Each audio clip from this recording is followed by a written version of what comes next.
Shalom, saya akan membaca dari buku Khotbah di atas Bukit yang ditulis oleh Ellen G. White. Bab 6, bukan menghakimi tetapi melakukan. Dalam pembahasan di buku Matius 24 ayat 35. Langit dan bumi akan berlalu, tetapi perkataanku tidak akan berlalu. Prinsip-prinsip besar hukum tentang tabiat Allah diwujudkan dalam kata-kata Kristus di atas bukit itu. Barang siapa membangun di atasnya adalah membangun di atas Kristus, batu zaman itu. Dengan menerima firman itu, kita menerima Kristus, dan hanya yang menerima firman-Nya yang membangun di atasnya. Tidak ada seorang pun yang dapat meletakkan dasar lain daripada dasar yang telah diletakkan, yaitu Yesus Kristus. 1 Korintus 3 ayat 11. Di bawah kolong langit ini tidak ada nama lain yang diberikan kepada manusia yang olehnya kita dapat diselamatkan. Kisah 4 ayat 12. Kristus, firman itu, wahyu Allah, manifestasi dari tabiatnya, hukumnya, kasihnya adalah fondasi satu-satunya yang di atasnya kita dapat membangun suatu tabiat yang akan tahan. Kita membangun di atas Kristus oleh menurut firman-Nya, bukan yang hanya menyukai kebenaran yang benar, tetapi yang melakukan kebenaran. Kesucian bukanlah kegirangan, itu adalah hasil dari menyerahkan segalanya kepada Allah. Itu adalah melakukan kehendak Bapa kita yang di surga. Ketika Bani Israel berkemah di perbatasan negeri perjanjian, tidak cukup bagi mereka hanya memperoleh pengetahuan tentang Kanaan atau menyanyikan lagu-lagu Kanaan. Ini saja tidak akan membuat mereka memiliki kebun anggur dan pohon-pohon zaitun dari negeri yang subur itu. Sesungguhnya mereka dapat memiliki negeri itu hanya dengan mendudukinya, dengan mengikuti keadaannya, dengan menunjukkan iman yang hidup kepada Allah, dengan mengambil untuk diri mereka sendiri janji-janjinya.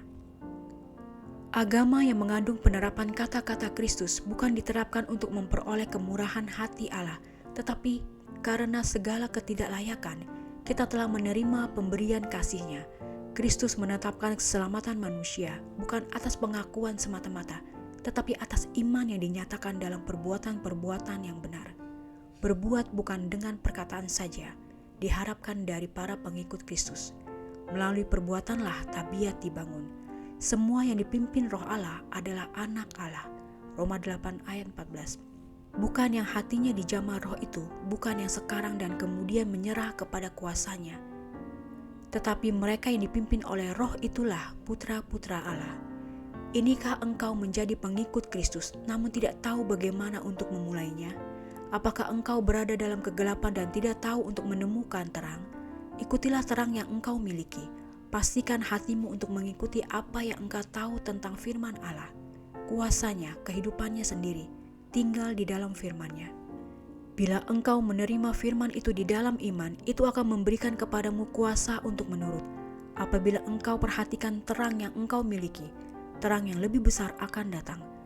Engkau sedang membangun di atas firman Allah, dan tabiatmu akan dibangun sesuai dengan rupa tabiat Kristus. Kristus, fondasi yang benar, adalah batu yang hidup. Kehidupannya diberikan kepada segala yang dibangun di atasnya.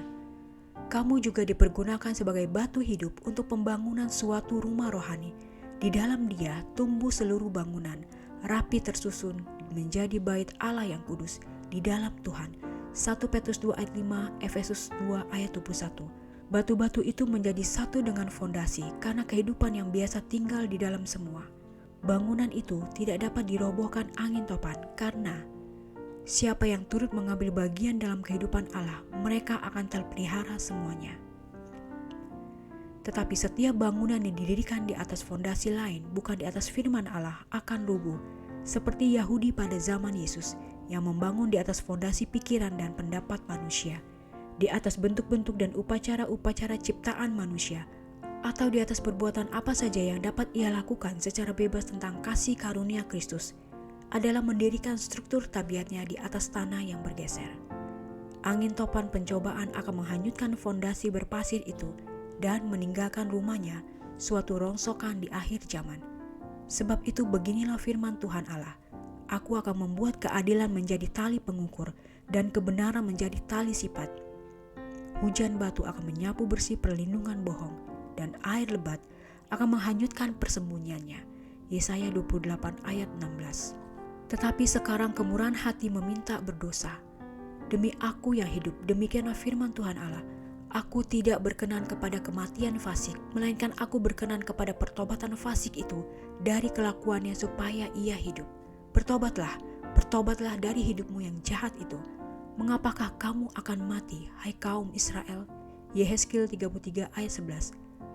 Suara yang berbicara kepada yang tidak menyesali dosanya pada hari ini adalah suara dia yang dalam hati merasa sedih, menyerukan ketika dia lihat kota yang disayanginya, Yerusalem.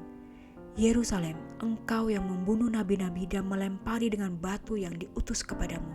Berkali-kali aku rindu mengumpulkan anak-anakmu sama seperti induk ayam mengumpulkan anak-anaknya di bawah sayapnya. Tetapi kamu tidak mau. Sesungguhnya rumahmu ini akan ditinggalkan dan menjadi sunyi. Lukas 13 ayat 34 dan 35. Di Yerusalem, Yesus melihat suatu lambang dari dunia yang telah menolak dan menghina kasih karunia-Nya. Dia sedang meratap, wahai hati yang keras bagimu.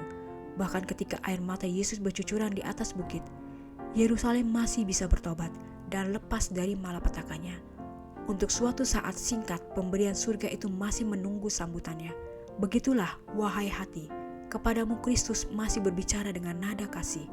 Lihat, aku berdiri di muka pintu dan mengetuk. Jikalau ada yang mendengar suaraku dan membukakan pintu, aku akan masuk mendapatkannya dan aku makan bersama-sama dengan dia.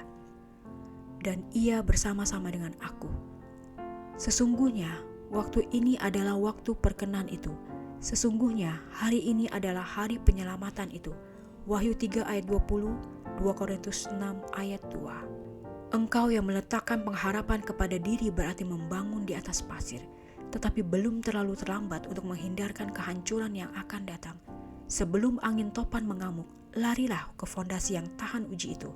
Beginilah firman Tuhan Allah, sesungguhnya aku meletakkan sebagai dasar di Sion sebuah batu, batu yang teruji, sebuah batu penjuru yang mahal, suatu dasar yang teguh. Siapa yang percaya tidak akan gelisah. Berpalinglah kepadaku dan biarkanlah dirimu diselamatkan, hai ujung-ujung bumi. Sebab akulah Allah dan tidak ada yang lain. Janganlah takut, sebab aku menyertai engkau. Janganlah bimbang, sebab aku ini Allahmu. Aku akan meneguhkan bahkan menolong engkau.